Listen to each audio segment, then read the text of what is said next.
It's hard to describe. I feel more exhilarated being at the edge. I do better when I'm at the edge. I tend to think better. I need to think, be more creative. Every business is unique. But the ups and downs we experience as we launch and run our businesses are pretty similar. We're Harmon Brothers, the team behind Pooping Unicorns and other weird but successful video ads you've probably seen. We help businesses grow through unforgettable video marketing, and we're no stranger to tricky situations. In fact, we embrace them. The goal of this podcast is to show how your crappy circumstances could be the golden opportunity that leads to your next success. You're watching Poop to Gold. Welcome back to From Poop to Gold. I'm Benton Crane, your co-host and the CEO of Harmon Brothers. Today I have with me Arjun Rai. Welcome to the show, Arjun. Absolutely. Thank you so much for having me on the show. It's such an honor. Now, Arjun is the founder and CEO of HelloWoofy. Arjun, tell us what HelloWoofy is. Yeah, great question. So, and I love the background on the show. I feel like every entrepreneur is going to relate to what I'm about to say, which is being an underdog, right? We're just looking to build the biggest company on the planet, helping the smallest, right? The people just like you and me, the underdogs. And so we also say smart marketing for underdogs, because at the end of the day, a lot of amazing, respected companies have come by, and they've built amazing companies and amazing products, but at the end of the day, they seem to be very clunky, or they don't have any artificial intelligence, any intelligence whatsoever to tell us people, hey, this is what's working for you. This is what you should focus on from a marketing standpoint. And since you know what's working for you, do this more often. And so we couldn't find any tools that were doing that. And so we ended up building what we call as a smart marketing dashboard for underdogs, which to your point is HelloWoofy.com. When you say smart marketing dashboard, are you guys providing the tools that the underdogs need to be successful marketers, or are you guys providing the tools and the services? Yeah, so it's a tool, it's a platform, self-service. We have agencies using the product. We have mom and pop stores using the product as well.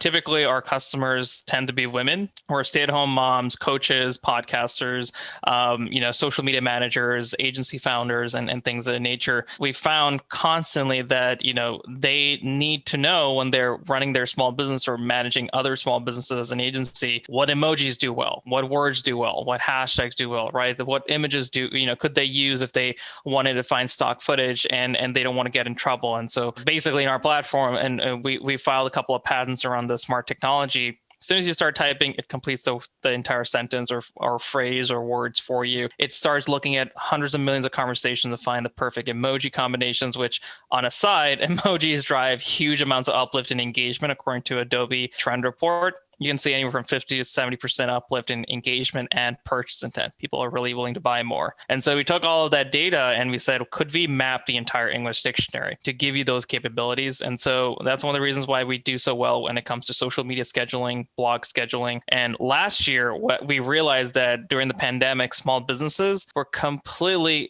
getting left behind when it came to streaming. Mm-hmm. And I just walked over from my living room, and on CNBC, they were talking about how streaming has become such a big part of Netflix, Hulu, Discovery, all of the major broadcasting companies, right? But what about that coffee shop down the block that I used to go to during before the pandemic? His coffee shop is not able to broadcast into my living room and say, hey, this is Pete from Pete's Coffee Shop. This is the coffee of the day. This is how we make it. This is the roast. This is the difference between the medium roast and the light roast and a dark roast. And by the way, if you like any of this, click here using your remote or tap here using your finger to buy, and I'll have someone deliver it to you in the next 20 minutes. Seamless hasn't helped small businesses do that. Netflix hasn't helped, Amazon, Alexa devices are all over the planet. They're about 500 million. So we started working with Amazon about a year ago to power all of you see a Fire TV playing in the background that's just playing Hulu right now, or these Alexa displays, smart displays that are, touchscreen enabled. You can now schedule video and audio content to them and have e-commerce capabilities, broadcasting capabilities. I could even ping your device in your home so long as you opt in to be able to say, hey, this is Arjun. I'm going live at 9 p.m. You don't want to miss this offer that's 75% off. Tune in at X hours for X minutes and actually go live at that. And you can do that at a localized level, like you described with the coffee shop down the road? Yeah, so we're heading in that direction in the next few weeks. At the moment, you can schedule video content, you can schedule audio content, you can do it all in HelloWoofy and have it a dedicated skill or an app developed for you,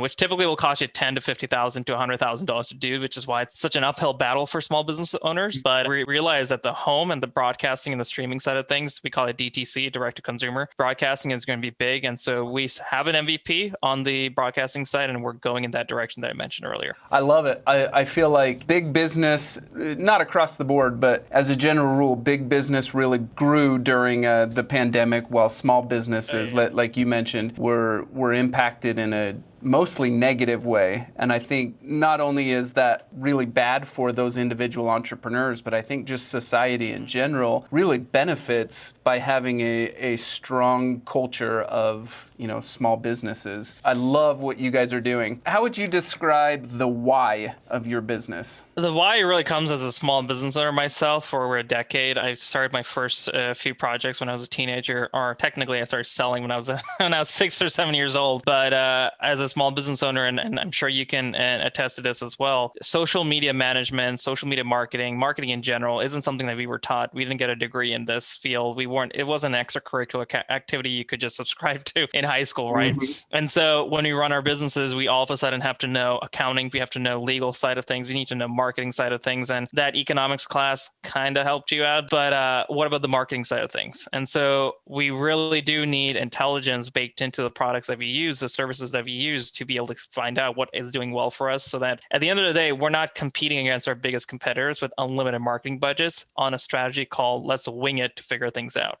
And that's the why. Why are we winging it? We're not birds. We don't just want to wing things and figure things out, right? We want to be decisive. We want to know exactly what is working for us, which words, emojis, hashtags, just at a bare minimum. And then we start filing patents around compliance, making sure that you're not saying certain things, or you're not posting similar content, not duplicating yourself over and over again so that you seem robotic to platforms. And so we're really making it so easy that it feels like a self-driving car, except you're doing marketing, you're doing digital marketing. All right, let's shift gears a little bit. We want to hear about your poop to gold journey. Take us back in time for a minute, and we want to go to one of those times where things got rough and things were dark for a minute. Take us there. So we incorporated the company in 2016, and I brought on a friend of mine, a very close friend that I went to college with. He was introduced to me by someone else that was even closer, and they had grown up together, and brought him on, and we started building the company together. Throughout 2017, we got into an accelerator program. We raised a little bit of capital from Peter Thiel, his Scout Venture 15-17, put in some capital as well. That was all great. And then towards the beginning of 2018, after one of our investors had made an introduction, the junior partner of the fund had made an introduction to one of his quote unquote best friends from school as like a top level CTO, highly acclaimed, highly vetted, technical individual. We figured out that he was anything but that 5 months later.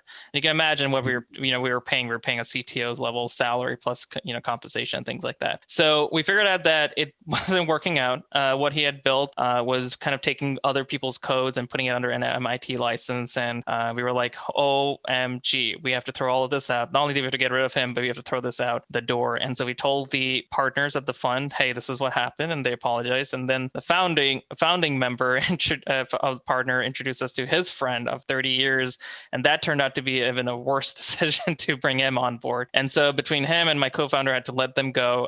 My co-founder and I are friends again now after a couple of years, but I had about $9,000, $10,000 left in the bank to turn the entire company around, scrap everything that was built up until that point because it was useless. And this was the summer of 2018. I told my investors, hey, what do you expect me to do? What do you think I should be doing? And they said all across the board, shut it down. We'll do the next thing with you. And I said, you know what? No, I'm going to make this work. So I picked up a second job at another company. I worked in the mornings from 5 to 8, in the evenings 7 to midnight. And within a year, I had put in about $120,000 in credit cards, $50,000 in cash. I just sucked everything I had and put it into the business. By August 2019, a company that you may recognize called AppSumo called us up. Noah Cragen's amazing marketplace for helping small businesses. They called us up and said, hey, we heard some good things about you. We wanted to see if you would be interested in coming on our platform. For your listeners who don't know what AppSumo is, it's essentially the QVC, the home shopping network of the internet. They find software companies, Tuesday, do flash sales and things of that nature. And I said, absolutely, I'd love to be in front of your nearly 1 million small businesses and kind of, get some feedback and get some traction initially. So we ended up launching that towards the end of the year. At the same time, we were auditioning for a TV show, which we got rejected from. First week of September, my dad called me up at 3:00 in the morning, said, hey, your mom's been taken to the hospital. You need to come over to New Jersey immediately. A few days later, just before she passed away in the hospital, the TV show emailed me saying, hey, we have a couple extra slots. If you can still fly over to California, we'd love to have you on the show. We won the show the following year. We won the show in the first half and then also the finals during the pandemic. And we launched in December 2019. We grew 21,000% in 2020. We've done nearly $300,000 in revenue to date, and we have over 10,000 small businesses using our product. And so that was my poop to gold story right there. And of course, there are other nuances there, but I've definitely lost people along the way, but gained a lot more people than I've lost. Let's dive into those couple moments just a little bit deeper here. So you had one false start with the CTO and then a second false start with the CTO. And after that second one, you're just about out of cash. Talk to me a little bit about the emotions that you're feeling at that point, and what are the voices inside your head saying at that point? At some point, you just have to become numb to it. Maybe it's like my dad and I are very close now, and I tell him everything now, and he keeps wondering how the heck you do it. Like, what mindset does an entrepreneur in his mind have to be in to make all of these decisions, come down to the last few $100s, and then miraculously, venture funding appears, angel investment appears, and we win and we succeed, and then we find ourselves in that position again, and we raise even more capital and we win even more. It's hard to describe. I feel more exhilarated being at the edge. I do better when I'm at the edge. I tend to think better. I need to think, be more creative. So it's a very hard. I don't know if you've been through this as well as an entrepreneur. It's a very different mindset, and I have a hard time relating to other people who aren't entrepreneurs. We were having this conversation yesterday on Green Room. Green Room being the new Spotify's version of Clubhouse, and another lady who's an entrepreneur, very A-type. We have a very similar personality. She literally asked me, "Are you a lone wolf or a team player?" And I told her, unfortunately or fortunately, I have to say I'm a lone wolf. And she said she is too, because for me, certain things have to be done in a certain way, pixel perfect. The furniture has to be lined up to the tiles. The projector has to be leveled out. I mean, people are like, "Why are you so anal?" But then it reflects on the product, because the product is better, because the experience is better. The nuances and details, someone will actually appreciate that. And I don't know if that answers your question, but it's a different mindset. I don't think you can put a word or a definition to it. How big is your team now? We've got 15 people, 12 to 15 people, but we have 6 people core to the team full time, and then everyone else is contract based or part-time based. One thing I will say on the mindset side of things, one book that completely transformed my life is called The Secret by Rhonda Byrne, which is based off Think and Grow Rich by Napoleon Hill, which is over 100 years old. And the reason I bring that up is because I found myself at a bookstore called, which eventually was called Namaste Bookshop in Union Square here in New York City. Do you remember those kiosks in the old days where you could go into Bed Bath & Beyond and you'll see the album covers and you click on the album cover and you put on your headphones and you listen to it? So I did that. I was like, I'm gonna do that for maybe a couple of minutes, see what this book is about, I ended up standing there for almost an hour, and I told my mom about this. This was back in high school, and she was like, "Okay, I'll buy you the CD." And it was The Secret, and it completely transformed my life. How you treat people, how you think, going back to mindset, are the number, those kinds of opportunities, those kinds of people will come to you. And so all of the relationships I've been in personally or professionally, or all the miracles that have come towards our way have been as a result of me being open-minded and saying yes to more opportunities than no, and spending 10% of my time in things I have no idea about: carpentry, real estate, fashion, and then 90% of things of my time and resources and things I do know. And that keeps me open-minded along the way as well. For the time that we're at right now, so as of this recording, we're right in the middle of 2021. And for the entrepreneurs who find themselves in the middle of their own poop journey right now, what single piece of advice would you offer those entrepreneurs? I heard this advice on Shark Tank once, and I typically advise entrepreneurs or founders on this, is is Robert Herjavec once said, it ends the way it starts. Just know that it'll always get better, but the mindset you start that journey with, it'll end that way as well. So I've always kept a positive mindset. I've always, been very optimistic about where we're going, because I know since we raised public capital and we're scrutinized by the SEC, I do have to say if and when we list the company on a public exchange, I would love to have all of those people that have believed in me standing right there next to me at the podium when we are, celebrating our listing, because I know that the way it's going to get to that point is through the optimism and the positivity that I brought into the journey in the first place. And although that's not an ending, that's definitely a stepping stone. So it ends the way it starts. It ends the way it starts. I love it. Where can our listeners stay in touch with you? You can go to HelloWoofy.com, which is HelloWoofy.com. My email is very, very simple. It's my first name at the domain name. But if you're going to email me, tell me a little bit about your small business. What kind of products, services you sell. What are some of the struggles you're running into? What are some of the features you wish your marketing dashboard would have, so that we can throw it onto our roadmap? And if you feel like it, definitely join our Facebook group, which is called Content Masters, where we don't hold back. We love the feedback, the critiques that come in. A lot of our business owners end up helping each other, and we do client networking calls as well. And they end up helping each other right on the call itself with sales funnels and paid ads and how to hire people and things of that nature. So we do want to nurture a community of small business owners, or as we call it, Underdogs. So please do reach out and let us know how we can be of service to you. Thanks again, Arjun. We really appreciate getting to know you, and we appreciate your time coming on the show. Virtual hugs.